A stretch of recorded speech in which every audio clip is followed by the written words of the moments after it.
Bonjour, c'est Nicolas. Hier, j'étais en conversation avec un staff d'un club professionnel avec lequel je travaille pour un joueur. Et aujourd'hui, j'ai envie, suite à cette conversation, de partager, comme très souvent aux entraîneurs et aux joueurs leaders, deux stratégies pour faire en sorte que les gens qui sont autour de vous soient plus motivés. Donc le sujet de la conversation hier, c'était, les entraîneurs me disaient, on ne comprend pas, ça fait des mois qu'on dit aux joueurs, à plusieurs joueurs, de regarder leur match à la vidéo, de voir plus de détails pour qu'ils puissent changer des choses et devenir plus impactants sur le terrain. Donc je vais donner deux outils pour essayer de changer ça. Donc ce qu'il faut savoir, c'est que pour un joueur comme pour un être humain, il y a des choses qui donnent des résultats et d'autres qui n'en produisent pas.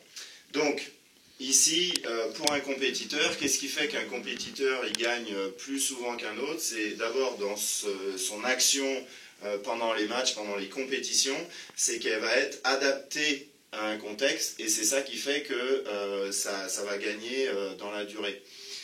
Soit l'action que l'équipe ou que le joueur produit, elle est inadaptée dans le sens trop ou pas assez.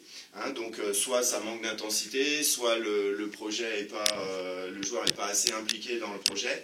Donc dans la durée, ce qui fait qu'un compétiteur gagne ou qu'un groupe gagne plus souvent, c'est que son action, elle est adaptée par rapport à l'adversaire, par rapport à la stratégie, par rapport à l'état physique. Ensuite, ce qu'il faut comprendre, c'est que la manière dont on agit, elle va être fonction de la manière dont on pense au niveau de la stratégie. Et donc pour tout être humain, donc pour tout compétiteur, si la pensée, il y a deux caractéristiques pour la pensée, c'est que soit elle est claire, soit elle est confuse. Et donc du coup, si la pensée, elle est claire, on va augmenter les chances que l'action, elle soit plus souvent adaptée.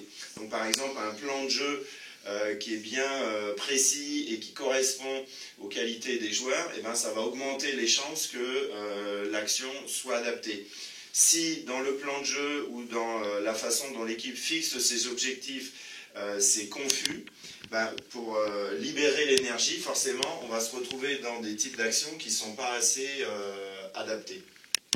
Donc, ce qu'il faut comprendre, c'est que si les joueurs, les compétiteurs, vos joueurs, ils ne regardent pas assez de vidéos, c'est que tout simplement, au niveau de la pensée, ce n'est pas assez clair pour eux quel est le bénéfice qu'ils vont retrouver dans leur jeu, quel est le bénéfice qu'ils vont retrouver dans leur carrière.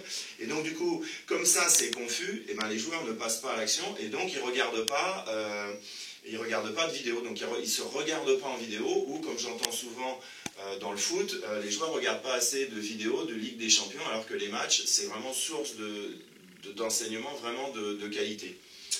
Donc voilà, donc si, si vos joueurs, c'est pas assez clair pour eux, et bien c'est pour ça que comme le bénéfice n'est pas assez clair de ce qu'ils peuvent retirer, et bien du coup, ils n'ont pas une action assez adaptée. Donc ça, c'était la première clé que je voulais partager avec vous, pour juste arrêter de croire que c'est juste une question de motivation, ou que c'est une question de personnalité, ou que les joueurs sont plutôt feignants.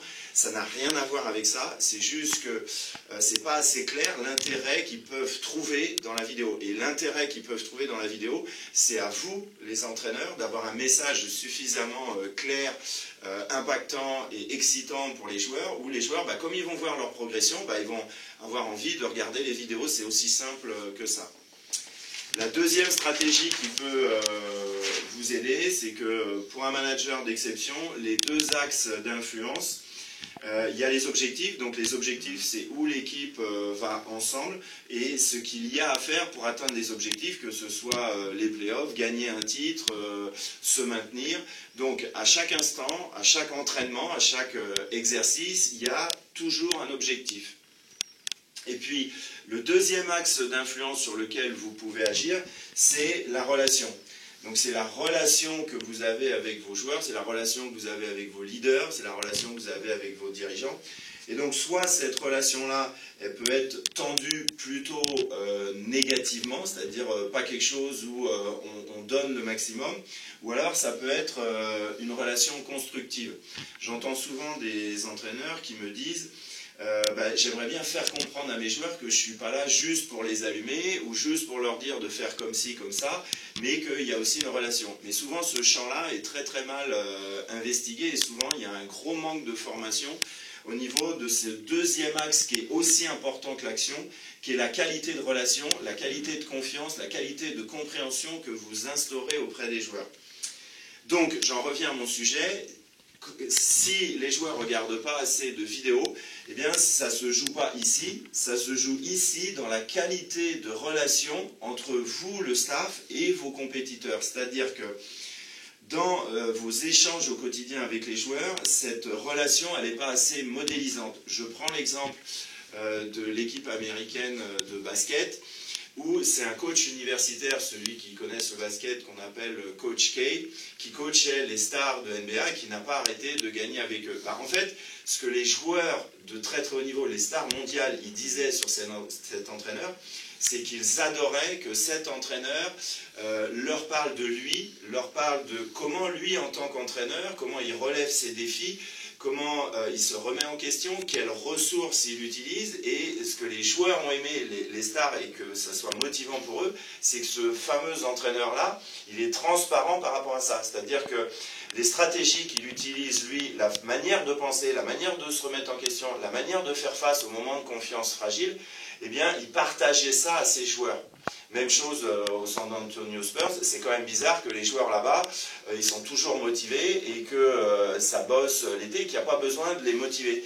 Comment ça se fait que dans toutes les équipes professionnelles, on ne retrouve pas ces mêmes types de comportements? C'est tout simplement parce que ces deux entraîneurs-là, ils ont une relation qui est remplie de finesse et qui est très modélisante, c'est-à-dire vraiment de partager des stratégies de succès aux joueurs et pas juste de leur demander de faire des choses. Donc les entraîneurs, si vous savez vous ouvrir davantage sur vos stratégies de succès et dire comment, et partager ça auprès de vos joueurs sur comment vous remettez en question, vos joueurs vont être plus inspirés, il va y avoir un niveau de finesse qui va se créer, il va y avoir un niveau de questions que les joueurs ne se posaient pas avant, et ils vont avoir envie d'avoir des nouvelles réponses pour être meilleurs et pour s'éclater davantage sur le terrain. Et donc tout ça à l'arrivée va faire que les joueurs vont être beaucoup plus concernés par les détails qui font la différence dans la durée. Voilà ce que je voulais partager avec vous, ces deux axes. Donc si vous voulez que les joueurs regardent la vidéo, il faut bien que vous compreniez que ce n'est pas une histoire de personnalité, ce n'est pas une histoire de motivation, c'est juste que ce n'est pas assez clair pour eux l'intérêt qu'ils peuvent trouver dans regarder leur match. Si je prends un exemple, Rafael Nadal, quand il avait 12 ans, ça lui est pas venu de sa tête ou de son cœur d'adolescent de se dire je vais regarder quasiment 100% de mes matchs en vidéo. C'est parce que son entraîneur a su lui faire percevoir sans lui imposer la valeur ajoutée de regarder ses matchs. Okay, donc on voit bien que ce n'est pas une question de maturité, mais que c'est vraiment une question de management. Et donc ce deuxième axe, c'était sur ces deux leviers où là vous pouvez avoir plus d'influence et plus d'impact auprès de vos joueurs, qui est vraiment d'avoir une relation avec plus de modélisation où vous partagez davantage vos stratégies de succès que juste mettre des schémas de jeu et des stratégies pour s'entraîner. Voilà pour ces deux axes, j'espère qu'ils vont vous amener de la valeur et de la capacité à impacter davantage. Je vous invite à liker ma page Facebook ou à vous abonner à ma page YouTube pour d'autres informations qui vont vous aider à aller plus loin au quotidien. À bientôt, c'était Nicolas. Ciao.